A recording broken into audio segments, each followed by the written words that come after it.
10,000 na tulong ng DSWD para sa isang buntis, 1,500 na lang nang matanggap matapos bawasan ng barangay.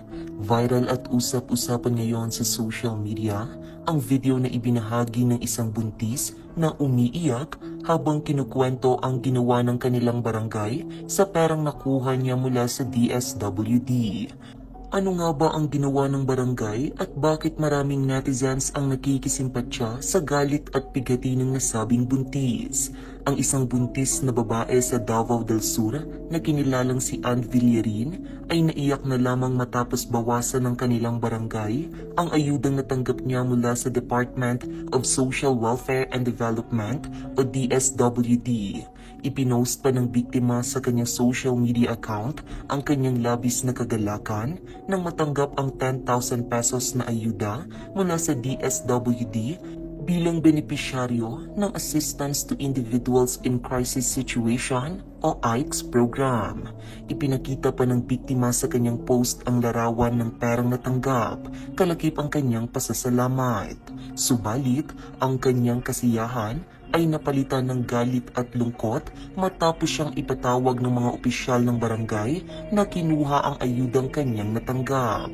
Bagaman ibinalik sa kanya ang pera, ngunit ito ay mas maliit na halaga na lamang. Mula sa orihinal na 10,000 pesos, 1,500 na lang ang naibalik sa kanya. Kinuha ng barangay ang 8,500 mula sa kanyang ayuda. Sobrang sakit. Grabe pa ang pila ron. Wala silang awa. Buntis pa ako. Ang hinaing ng babaeng buntis.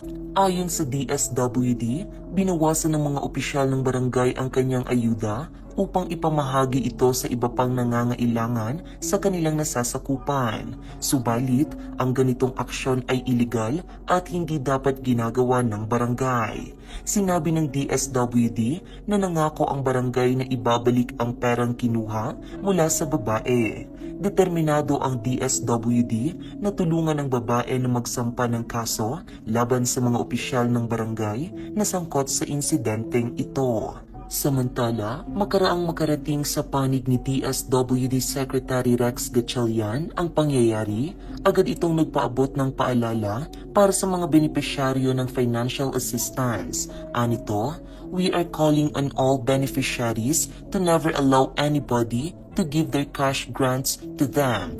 Their grants are for them, and if somebody tries to get it, what they should do is report to the DSWD rather than give the cash grant.